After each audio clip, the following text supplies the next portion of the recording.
Welcome back, everyone. So this is going to be our last video for this playlist, I guess. Well, I guess there's the one afterward, but the last one that I'm going to make.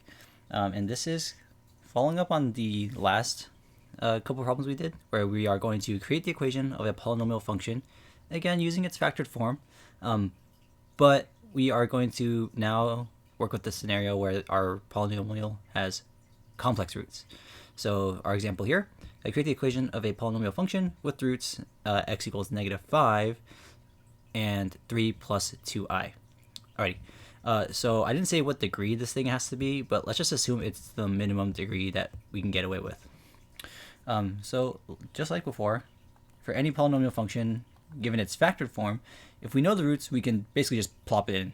So we have a, some constant, times x minus the first x-intercept, and then x minus the next one, and so on and so forth.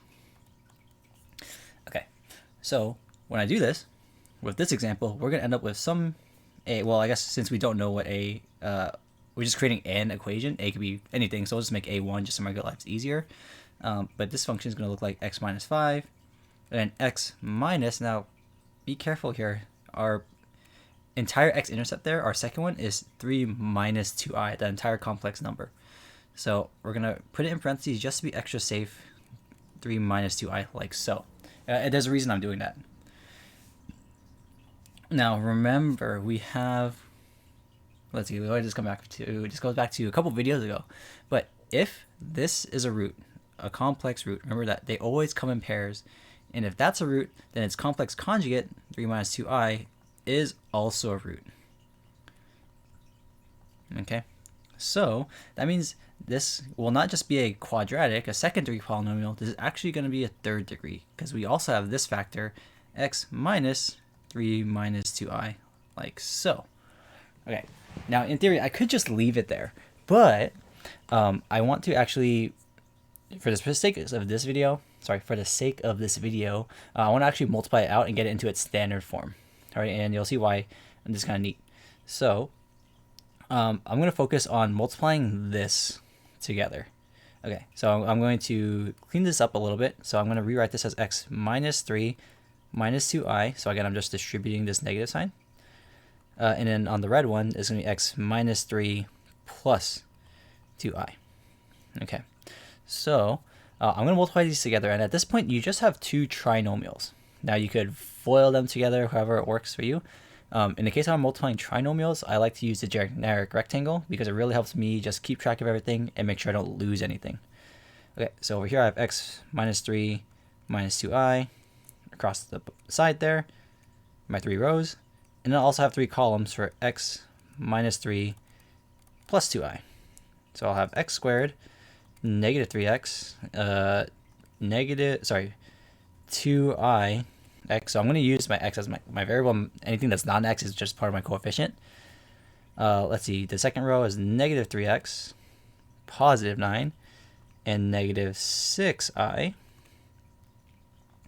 Negative 2i x. Let's see. That'll be positive 6i now because negative 2 and negative 3. And then we'll end up with, let's see, negative 2 times 2 is negative 4i squared. Alrighty, so check this out. Now I have some canceling out to do, because when I collect my like terms, I'll have negative 2xi, sorry, positive 2 and negative 2, or ix rather. So those are going to cancel. I also have negative 6i and positive 6i. Also check this out. I'm going to have negative 4i squared, but remember that I squared is negative 1. That's the definition of I. It's the square root of negative 1. So this actually becomes positive 4.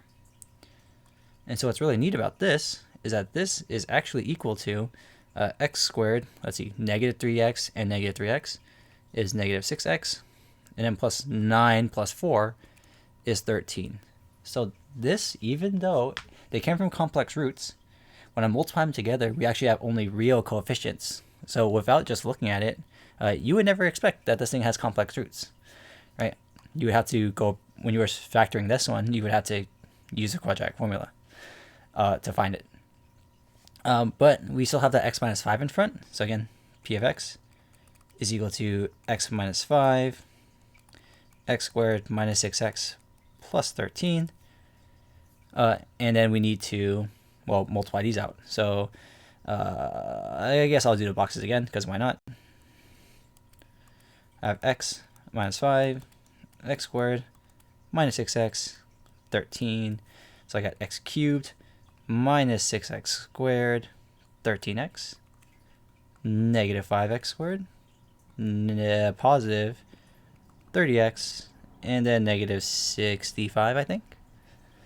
So this is going to be, let's see, x cubed. Also, the reason I like using generic rectangle is you can kind of see our terms, like, they line up, our like terms line up diagonally, like so. And I'll end up with negative 11 x squared plus 43x minus 65. Ready?